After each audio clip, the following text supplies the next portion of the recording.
back to Stamp On with Nikes. Our goal is to inspire, enlighten, and motivate you guys. And my name is Oyenike. And I am Adenike. And to do that today, we have another very special guest with us today. Her name is Coach Caroline. She is a mom of 4. She's a wife, successful digital business owner. She is a coach to a lot of coaches. She has helped raise successful digital business owners who are scaling it in this business. It's our pleasure to welcome Coach Yay! See me clapping for myself.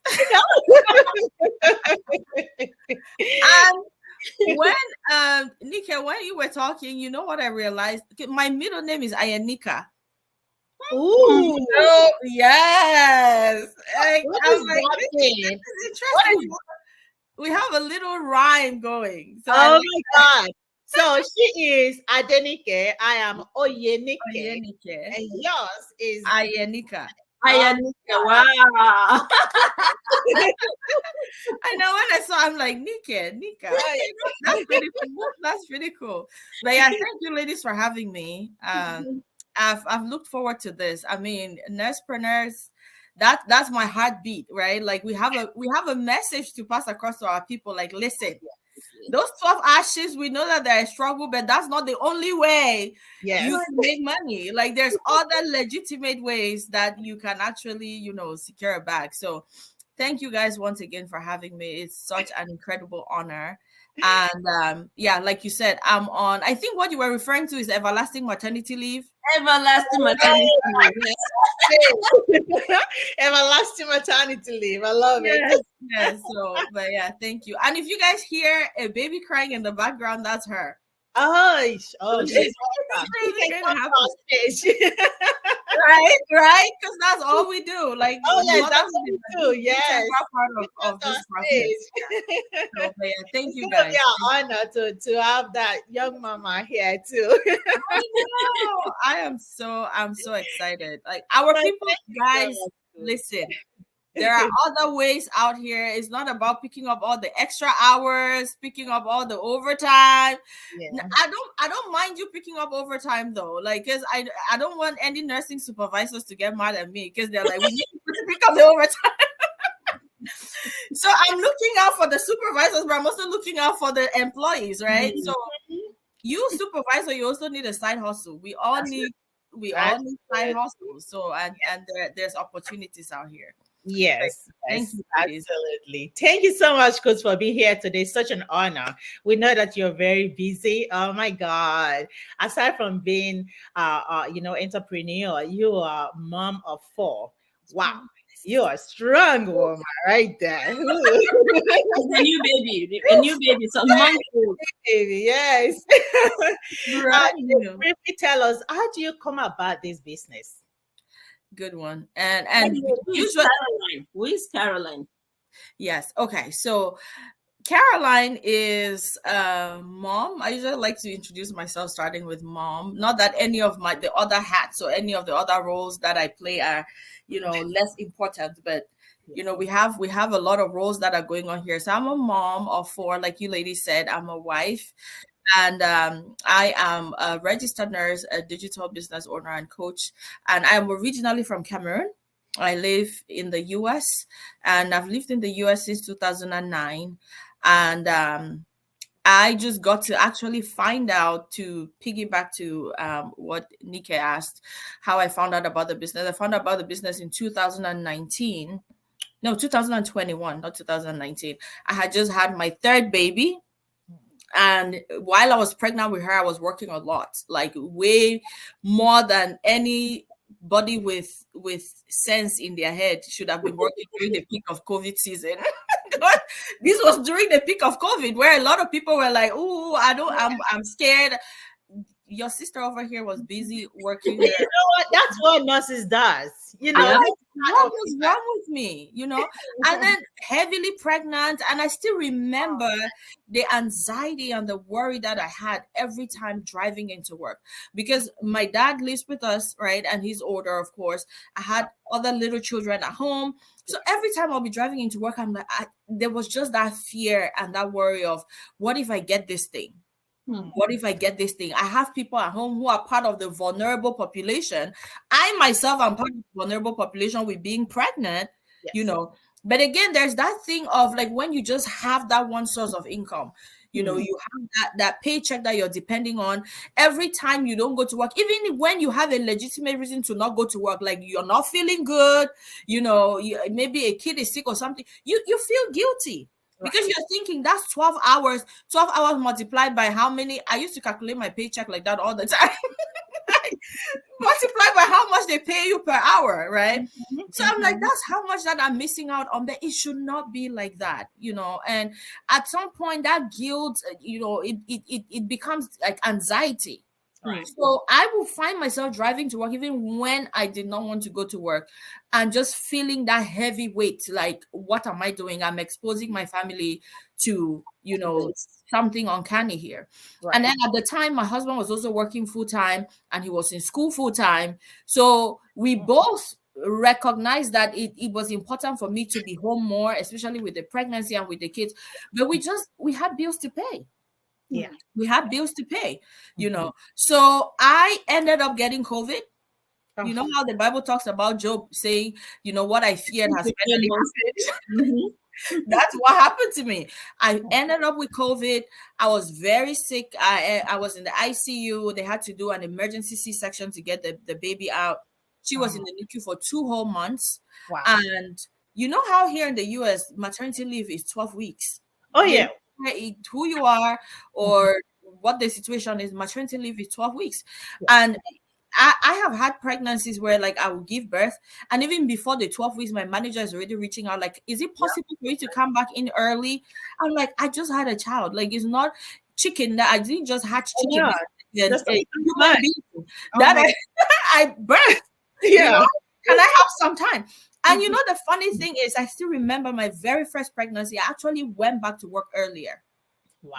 Yes, because you know, financially, we needed the money, and then the manager also kept calling me and all of that. And when I look back, when I think back at those times, I'm just like, I don't know. That is just sad. You know how you think about something and you're just like, I can't believe, you know, that was my past. That was reality. Yes. At some point where literally you feel like it's either I go back to work or I go back to work. There's no other option, you know. So during when I came back home from the hospital, they also discharged my daughter from the hospital.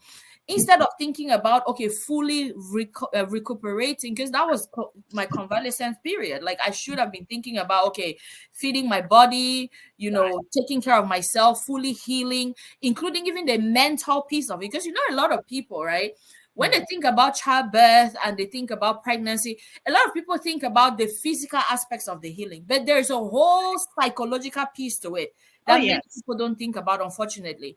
But for me, especially for that particular pregnancy, the psychological piece to it was so real. Because number one, I did not want to go back to work. To be honest, like I did not want to go back. That was my third child. And for majority of my nursing career up until that period, I had worked multiple jobs.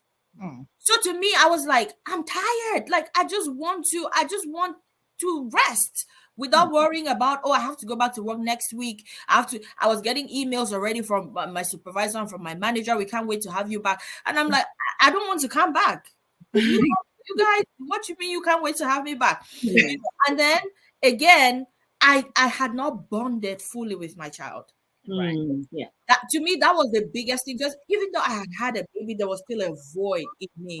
Like, because you know, when you have a baby, they put the baby on you. Like there's something that does even to your soul as a mother, right? I didn't have that. I have very faint memories of even the C-section that was done to take her out, and immediately they whisked her to the NICU and then took me back to the ICU. Right. So I have very faint memories of that. So imagine now finally coming back home and then your child is discharged from the NICU. Finally, praise God. And then the next thing you have to start thinking about is going back to work. Oh God. What kind of life is this? Yeah. And I remember I had a conversation with my husband. I was like, I can never be in this space again.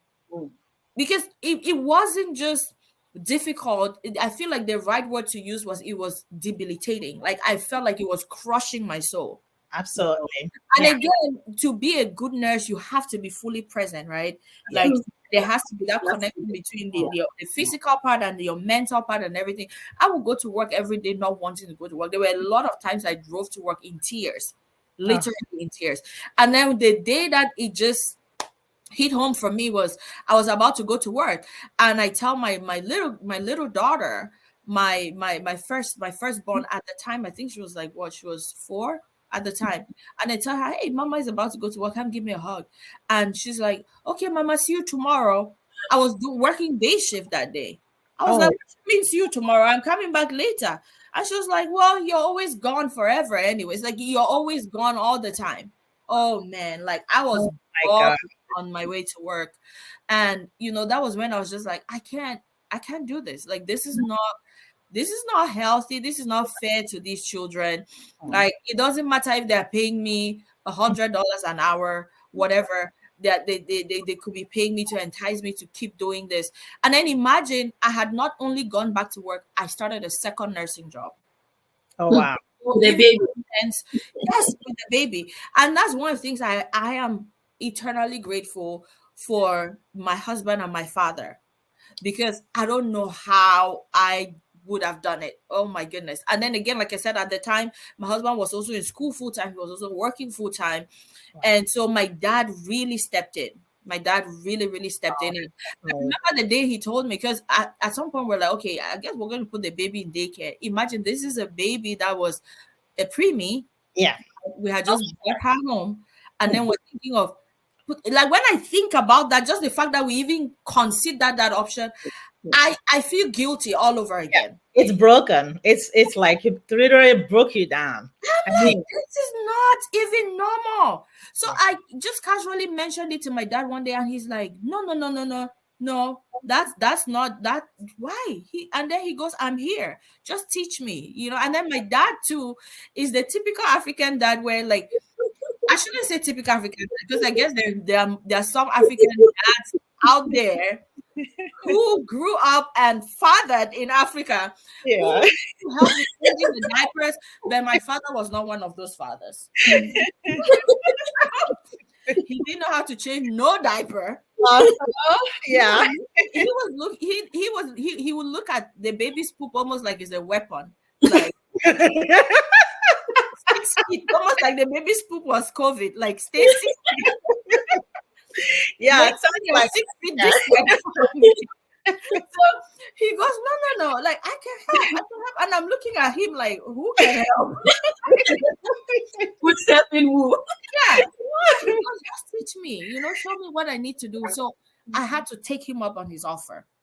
That's good. And I taught him how to change a diaper, the typical things to do. You carry the baby and things like that. And then I will go to work. And if my husband is also at work, I will call my dad like 50 times in one shift. Can you imagine? Video call, by the way, video. Like, Oh I'm singing and that baby and what you guys are doing. And every time I call, he's like, I have told you we are fine. I told you I have the same answer that I gave you the last 40 times you called. Go back to work and go focus on your work and everything. And I'm just, like, can I just see her? Let me see her. And then I will drop the call sometimes, and I'll have to run to the bathroom and cry. no. That's Yeah. how crazy it was. Like, That's and then very tough. and I remember explaining this to somebody, and they were like, "Did you realize you were going through postpartum depression?" I'm like, in that season, it didn't even really occur to me that it was postpartum depression, but in hindsight, it definitely was. It was. So anyway, so that was that season then that I had my husband and I had the conversation of, okay, we need another stream of income because we can never go through this again. Right. And you know how they say, if you want something to change, you need to change something. Right. So that was our clarion call to be like, there has to be a change. You guys can't keep repeating the same cycle over and over again. So we agreed on a business. And at some point we had considered maybe opening an African store and all of that, but just the amount of the money that we, based on our research, that it would have taken a total of about $30,000 to open a 3-cent African store, because where we lived, there was a Nigerian African store, there was a Ghanaian African store, there was a very big Cameroonian population, but there wasn't a Cameroonian African store. So we figured that would be a good business to start. But when we found out like the startup cost $30,000, where, how, you know. So we quickly moved on from that idea. And then plus they told us that we will need to, it's a very hands-on business, right? Like you need to hire at least 2 staff, just starting off, one to serve as the cashier up front, and then the other one at the back to stock and restock and things like that. And then one of the things that they told us that I still remember clearly in my mind was, you need to recognize the fact that, you know, the goods will expire at some point and you can't sell it. You have to throw it away. And I'm like, when you throw it away, who eats up the cost? You, the owner, you have to eat up the cost. So I was even scared to even ask them, okay, so on average, what is your profit like on a monthly basis? Because I'm like, it can't be a whole lot. It can't be a whole lot to where that it will be worth, you know, that stress to me. And then with work and kids and everything, so we were like, okay, moving on from traditional business. Clearly, traditional business is not the best way to go during that season in our lives. So we started looking at the option of online businesses. Now we had a couple of friends that had been involved in some online businesses that it didn't end well, right? Like a very illegitimate type businesses. Some of those businesses where they'll tell you, oh, we're going to teach you how to evade tax and all of that. And my husband and I were like, no, like there's no way we want to be involved in a business that has even like a slight hint of illegitimacy to it. That's dangerous. So and so that kind of like put a bad taste in our mouth about the whole concept of online business, right? So even when we were talking about, oh, let's consider online business, it was still like, really? But again, we knew that if you have an online business, you can run it from home, right? And there's an aspect of flexibility that comes with it and all of that. So we came up with a checklist on exactly what we were looking for in an online business. And there were 3 things on our checklist. Number 1, it had to be legitimate. One of the first questions that we will ask was, do you guys pay taxes? Right. And then number 2, it had to be very flexible, because I already told you the way our lives were. Our plates were not only full, our plates were overflowing. So it had to be flexible enough to where we could add it to our already very busy schedules. And then number 3, we had to see that it could potentially be profitable to us, right? So we started looking, and one day, just very randomly, I see a post from my now business coach. And at the time, she and I were friends on Facebook. We didn't know each other outside of Facebook. I don't even know how we even were friends on Facebook, right? So like when I think about it, I'm like, this has just got to be providence, because I still don't even understand how she and I were friends on Facebook. It's not like we have mutual friends like that, or you know, there are some people that you are friends with on Facebook, even though you haven't met, but you guys chat. And you know, but she and I, it wasn't ever like that, but we were friends on Facebook. So I see her make a post one day, and all she says in the post was, if you're a mom, maternity leave, and you're looking for a legitimate business to do from home, DM me. I have something that could be of interest to you. When I tell you, like, have you ever read something and it feels like that person was talking to you? Yeah. Why is she talking to me? Why is she talking to you like that? Literally how I felt. As much as I wanted to ignore it, because again, you know, she and I didn't really know each other. It's one of those people that, you know, you just scroll and everything. But that post, there was something about that post. So I and then again, you know how your mind is sometimes. There was a part of my brain that was like, ooh, it's probably one of those things. Like, what if this is one of those elaborate online scams? You know, and they package it to look like something else. And so but then the other part of my brain was, okay, what is your problem? If you go ahead and you ask her what it is about, and she tells you, it's not like she's going to catch you inbox and beat you up. Like you worry about. That was the more rational part of my brain talking now. And thank God that part of my brain won the conversation. So I went to her inbox and she provided me with more information. I was like, I didn't even know something like this existed, you know? So I watched the webinar, and I still remember the webinar that I watched. There was a lady on there. She was also a registered nurse. And she was sharing in the webinar, and she was crying. Oh, And she was talking about how, you know, her circumstances changed when she started the business, how things was difficult. It felt again like she was talking to me. Like, it literally was like every step of the way, right? Yeah. And so I was like, you know what? If this registered nurse, and she was still working as a registered nurse at the time, but she just said she wasn't depending on her nursing income anymore. Like, it wasn't one of those things where if she had a cold, and the manager would be like, put on a mask and just come in because we are short, and then she would still go. Because that has happened to me, where I literally had a cold, a really bad cold, and I tried to call in, and the manager was like, "Oh no, Caroline, you can't call in. We are short. Just put on a mask and come in." And I did. Oh yeah. I'm just like, this is crazy. So this lady was like, you know, if I'm not feeling well, I don't have to go to work. I don't have to worry about where will my mortgage come from, where will feeding money come from. I didn't have to do all of that because I have a business that is working for me in the background. I'm like, that is what I'm looking for. So needless to say, I went ahead and I signed up, and then I got added to the community. Oh my goodness. Like, when I don't think I had a good night's sleep from the day I got added into the community to when I officially launched my business. Because I was too excited. I'm like, there is no way. There were nights where I would look at like some, you know, income in the. I would wake my husband up in the middle of the night. I would be like, I have to work in the morning. I'm like, I know, but look at this.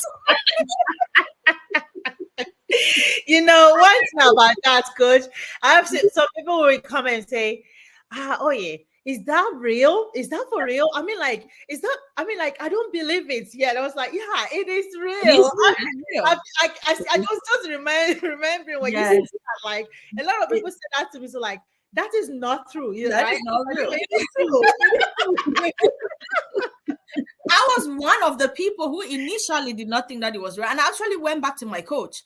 I was like, okay, please be honest with me, right? I know you guys are running a business here, but please be honest with me. There is no way that people are making that kind of money legitimately from the comfort of their home. And she said something that made a lot of sense, and that just stuck with me. She said, everybody that gets started as a business owner with this business model is assigned a business mentor and a business coach, right? And your business coach your business coach knows how much you make. Right. Yes. So there's no way that you're just going to wake up one fine morning and just go make a random number. And you guys already know, like, even with like the coaching training and the coaching evaluation, they do not play. Like, that's one of the things that they harp on. You know, there is no room for falsehood. There's a lot of accountability. There's a lot of checks and balances. And so when she said that, I was like, so that means those numbers are real. And then I asked her another question. I was like, do they customize different trainings, different systems for different people, or everybody has access to the same training and the same support and the same, you know, systems and tools and resources? She said everybody has access to the same. I'm like, so I will have access to the same training, the same tools and resources that this person that is making 5 figures every single month, and people that are making 6 figures. I was like, where's the paperwork? I want to start. How can I start? Like, and then I remember telling my husband, I'm like, I cannot believe I have been on social media all these years. And I didn't know that something like this existed. Because at the time in the community, I think it was over like 90-something thousand people in at that time. Yes, blew my mind. She had told me that it's a global business, but I was thinking maybe global business in the sense of like 10,000 people. That's still a lot of people. So when I saw 90-something thousand people, you know how all of a sudden you start feeling left out. Yeah. Yes. Nobody tell me about this. Considering that we're now 185,000. I checked it the other day and I was like, I mean, yeah. I saw one of my friends one of my childhood friends. I ran into her inbox and I brought her problem. I was like, you found out about something like this and you didn't tell me? Like, what kind of friend are you? And she said something, you know, and at the time when she said it, it didn't make a whole lot of sense to me. She was like, no, sis, like, it's really not that kind of business where you pester your family and friends. And in my mind, I'm like, what is she talking about? But when I went through the training and I understood the business, I was like, oh, that's what she meant. Like when she said that. because it's really not the kind of business where you start begging people, come join me or run after people. Not at all. over here. We don't do that. we attract. Yes. Yes. Yes. So Yes. yeah, It's if you really guys let me keep going, I'll just go and go and go and amazing. I have time. But that's how I found out about the business, and it's been an incredible blessing. Reach out to Nikes and just ask. That was what I did, right? When I told you guys that my now business coach, she and I now are friends, and but we started off being just friends on Facebook. We had never chatted before, nothing. But I had to be brave and take that step to get in her inbox. It's just like just walking to a random neighborhood and then knocking on somebody's door. It's akin to that in the online space, right? Right. That you see somebody post about something, you don't know her, they don't know you, then you go into their inbox because it sounded like what I was looking for, even Right. though I was skeptical. So I took that next step, and here I am today, right? So that's what I'm definitely going to advise anybody that is watching. Don't stay at the point of being skeptical, because this really could be that thing Mhm. that you're looking for. This Right. really could be that change that you're looking for. This could be that opportunity. We had been looking for an opportunity like this for years. We just did not know it. Life had to hit us really, really hard, Yes. force us into the corner to be like, okay, we cannot stay in this situation. We need to find another stream of income. Don't wait for life to teach you some of those lessons. Learn from people like us. Learn from people that have gone through it and then made decisions to ensure that they never experience something like that again, and set up that second stream of income or multiple streams of income for your family. I always say this: having a single stream of income, especially if you're in the diaspora, if you have a family, even if you're single, even if you're not married and you don't even have a family, set up that multiple streams of income now. Yes. When you eventually have a family, there is so much that you don't have to worry about that some of us had to worry about. It's a big risk living in the diaspora or even anywhere in the world, but especially in the diaspora. There's a big risk just depending on one stream of income, because there's going to come that season. This is a guarantee. It's not like somebody's wishing you bad or anything. That's just like how life rolls, right? There's going to come a season when you either will not be able to work, not because you don't want to work, or you want to work, but you will not be able to work for one reason or another, or you will not even want to work. I've experienced those two. There's been seasons where I want to work, but I'm not able to work, maybe because I'm sick or something, or I had a baby. Things happen. I just don't want to work. There's also been seasons where I'm like, I just need a break. You should be able. I have members, business partners who one of my business partners in Canada, she took about 3 months straight, 3 to 4 months, and she was just like, I just wanted a break from work. She's a registered nurse as well, and she can afford to do that because she has a business. Exactly. I had another one who took about 6 months off work. 6 months, and she can afford to do that because you have a business that is running in the background. So don't stay at the point of being skeptical. You will never know if the opportunity is for you if you don't take that next step and get all the information. Wow. Wow, so amazing. Thank you so much, Coach Caroline. Oh my God. You're welcome. We'll be back. So much, guys. Oh my God, this is a lot to take away today. This says if you want to find out about profitable business, go to those people that's already successful. And that's the only way we can figure out. Even though if you're skeptical, even though you are scared, even though if you tell yourself like, I don't even have $1, how can I do a business? There is a way. When they say there is a will, there is always a way. It's just a lot to take away today. A lot. We really do hope that you have been motivated, you have been excited, like we enlighten you. And of course, you are so much inspiration. Thank you so much for your presence, for you watching us, and those of you who will be watching us later on. We do really appreciate your time. Thank you, Coach Caroline. Then until next time we see you, start out with Nikes. Stay blessed.